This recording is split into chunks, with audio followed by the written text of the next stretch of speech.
Puissance 7.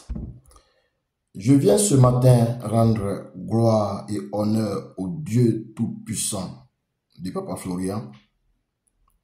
Ce Dieu-là qui nous a été envoyé pour nous aider, pour nous enlever dans la poussière et nous mettre à la table du roi.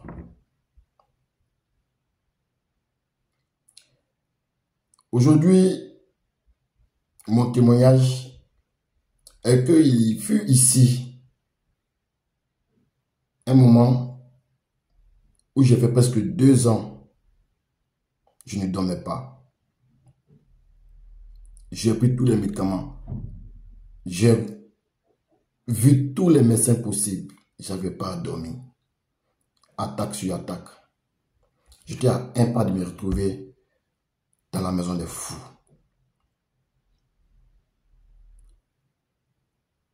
Ce qui m'a le plus marqué dans cette histoire, c'est que mon médecin traitant comme ça m'a une fois regardé, il m'a dit, mais monsieur Tia, je pense qu'on a tout essayé. Mais si ce que je vais vous prescrire là n'arrive pas à vous faire dormir, c'est que vraiment, ça devient sérieux. C'est comme ça, elle m'a prescrit, une quinzaine de médicaments. Un sac de médicaments, un gros traitement. Et je vais à la pharmacie.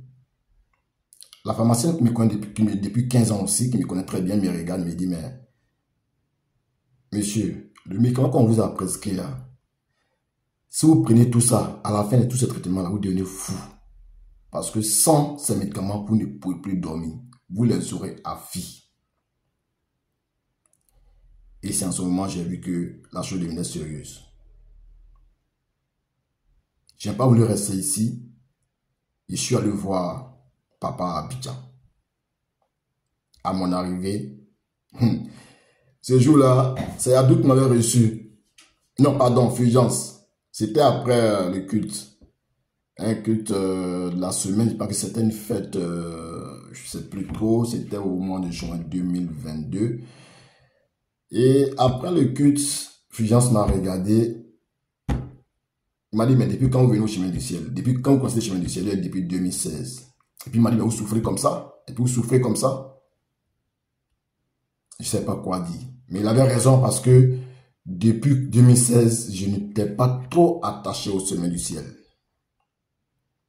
Et c'est après qu'il m'a dit, bon, c'est pas grave, allez-y voir papa. Bon, là, je parlais même avec lui. Quand papa était assis à côté, il m'a dit, passe-le-moi, Fulgence. Et je suis parti près de papa. Papa m'a regardé et dit, mais mon fils, qu'est-ce qui ne va pas? Je lui ai expliqué tout ce que je vivais. Il m'a regardé. Il a pris sa serviette, il m'a tapé. Il m'a dit, c'est déjà fait. Il a regardé et dit, mais qu'est-ce que papa a entendu dire? Quelqu'un qui ne dort pas depuis presque 2 ans. On lui va de nous fous en France. Il vient te voir, tu me tapes sur ma serviette là et puis tu dis, vas-y, il n'y a rien à faire. C'est déjà réglé. Mais c'est là où c'est partant de là que je me suis attaché, j'ai pris aussi, et la foi, il dit, s'il a dit, c'est que c'est déjà réglé. Parce que mes médecins ont essayé de échouer en France, et que je suis arrivé ici à Abidjan, que papa me dit, voilà, c'est déjà fait. Je prends. C'est après ça, j'ai pris mes éléments, et je me suis retourné en France. Dieu du Papa Florian, il est merveilleux. Quelqu'un qui ne dormait pas avant. Je suis arrivé en France. Tous les cachets, poubelles. Il me suffit de prendre le sang, le tout puissant sang de Jésus, parler dessus avant de dormir. Et quand je me couche, c'est comme un bébé qui dort. Moi qui ne dormais pas avant là. Je peux commencer à dormir de 20 h jusqu'à m'arriver à 8 h. Tu vois, même m'arriver à 11 h. Papa, merci. Merci, Papa Florian. Merci, le chemin du ciel. J'ai beaucoup de témoignages à rendre, mais ça vient. Puissance 7.